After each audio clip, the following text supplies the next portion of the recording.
Marshall Rosenberg. Pequena introdução à comunicação não violenta. Marshall Rosenberg se baseou em Gandhi, Martin Luther King e outros líderes pela paz. Reconhecido mundialmente, Rosenberg tem qualificações que o fazem ser visto como um dos líderes mais importantes na busca pela paz mundial. Ele fundou e é diretor do Center for Nonviolent Communication e é autor da Comunicação Não Violenta, uma linguagem da vida. Ministrou treinamentos e programas de paz em várias regiões assoladas pela guerra, como Irlanda do Norte, os Balcãs, África e o Sul da Ásia. Pergunta: em 40 anos, como mediador de conflitos entre grupos em guerra em todo o mundo, qual a parte mais importante do seu trabalho que traz a paz às pessoas envolvidas? Marshall: em primeiro lugar, eu nunca ouço o que as pessoas pensam. Já fui chamado de muitas coisas pelas pessoas que me ouviam. No meu livro, está escrito que eu estive num campo de refugiados na Palestina.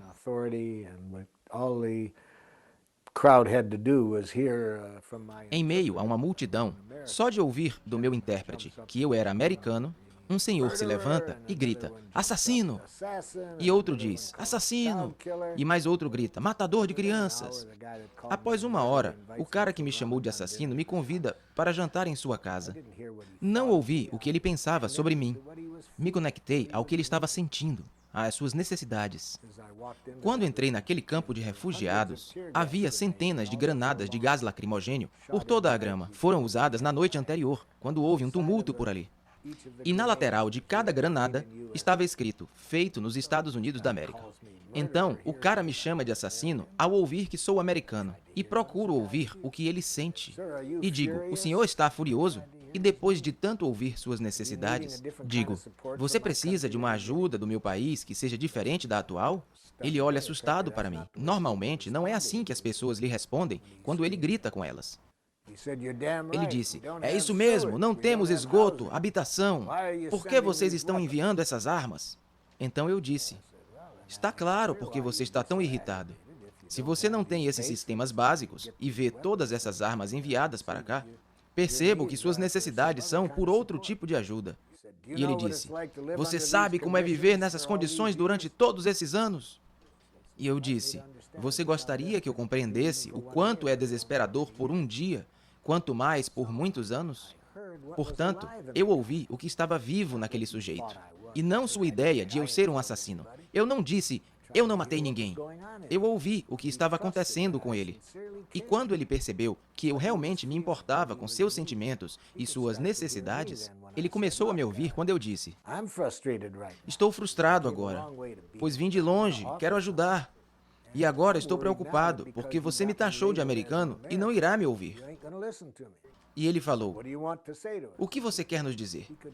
E então me ouviu. A propósito, temos uma escola naquele campo de refugiados. Uma das escolas que chamamos de Escola de Comunicação Não Violenta.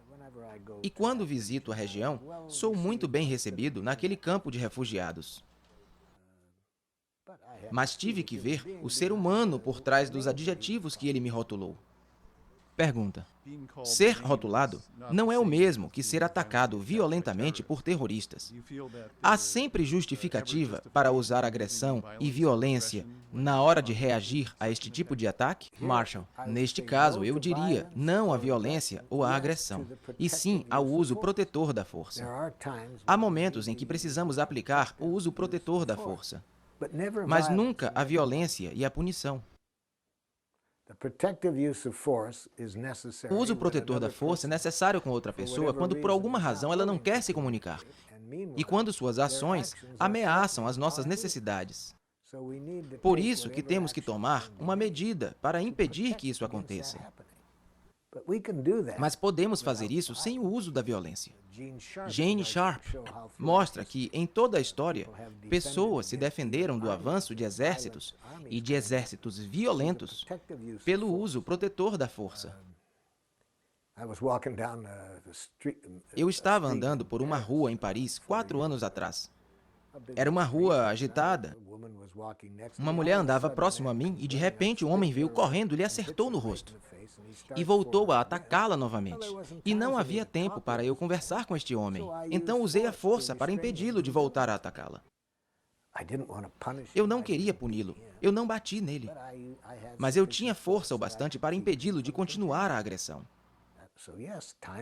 Portanto, sim, há momentos em que usamos a força para evitar a violência. Mas não na forma de punição para fazer as pessoas sofrerem porque você as considerou como sendo más. Pergunta. Mas conversar com terroristas e governos que os acolhem também parece que não funciona. Veja todas as negociações de paz que tivemos. E a violência continua. Marshall, em relação a essas negociações de paz, não acredito que elas possam evitar a violência. Elas não formam os elos que fazem as pessoas se conectarem com seus lados humanos. Consistem basicamente em argumentos voltados para se chegar a um acordo. Precisamos entender que há maneiras mais poderosas de conduzir negociações de paz do que as que usamos agora. Pergunta. Como abordar essas pessoas em negociações de paz? Marshall, do mesmo jeito que eu lhe disse que fiz com as tribos na África, ou quando eu fazia uma mediação entre um grupo de israelenses e palestinos em Jerusalém. E comecei assim, vamos ver quais são as suas necessidades e que não estão sendo correspondidas. E o prefeito da vila olhou para os israelenses e perguntou educadamente: vocês não se incomodam em agir como nazistas? Uma mulher israelense se levanta e diz: eu sabia que isso ia acontecer. Isso foi muito insensível de sua parte, prefeito. Ele já estava perto da porta, prestes a deixar a reunião. Mal tivemos 2 frases e as pessoas já estavam piores do que no início. Então, meu papel era ajudar cada grupo a se conectar com a necessidade do outro. Por isso, eu disse ao prefeito, e eu sabia sobre o que ele estava se referindo. Ele se referia a uma lei que permitia que as pessoas fossem presas por 6 meses como suspeitas. E eu disse, prefeito, você precisa ser compreendido sobre o quanto sua necessidade por segurança não é atendida por essa lei?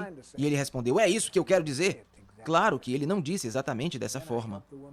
Depois eu ajudei a mulher a ouvir isso. E então tivemos uma conexão diferente do que quando ela ouviu ser chamada de nazista. É isso o que eu faço nesses casos. Eu ajudo as pessoas a falarem uma língua da vida, que é mais próxima da verdade, das necessidades de todos, e se afastar dessas imagens de inimigos, que podem ser facilmente vistas como culpa, crítica e ataque. Infelizmente, as pessoas não aprendem a linguagem que eu proponho. Por isso, tenho que emprestar essa linguagem a eles quando faço mediações deste tipo. Pergunta. Em relação à violência nos noticiários, qual sua opinião sobre quem descreve suas ideias como ingênuas ou utópicas? Marshall. Vejo um mundo diferente em relação ao que as pessoas veem pela televisão ou nos jornais. Por exemplo, eu vejo a violência, eu trabalho em lugares violentos, mas o que eles não veem são as pessoas com quem eu trabalho. Elas têm uma visão de mundo diferente, uma consciência diferente, e elas divulgam sua consciência rapidamente. Essas pessoas me dão a esperança de que elas não são difíceis de encontrar em cada país. Por exemplo, o padre Chris Rajendran, no Sri Lanka. Ele faz coisas incríveis por lá. Ele usa nosso treinamento para falar com os 2 lados que estão em guerra. Faz trabalho de reconciliação. Ele tem um orfanato para crianças vítimas da guerra, crianças dos 2 lados do conflito. Ele mostrou a essas crianças como se relacionar de maneira diferente. Enfim, em muitos países, agora eu trabalho em 35 países, eu vejo esse tipo de pessoa diariamente no meu trabalho. Portanto, vejo um mundo diferente do mundo que as pessoas veem na TV. Não sou ingênuo. Eu vejo o sofrimento. Em um campo de refugiados, pouco tempo atrás, em Serra Leoa, eu trabalhei com uma médica francesa.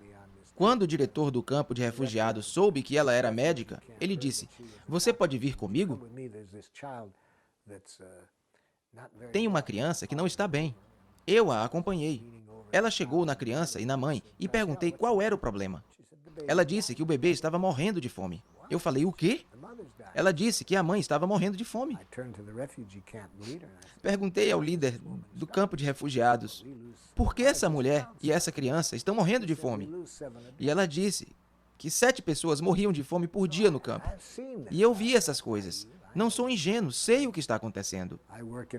Trabalhei em Ruanda com pessoas que tiveram todos os seus familiares mortos.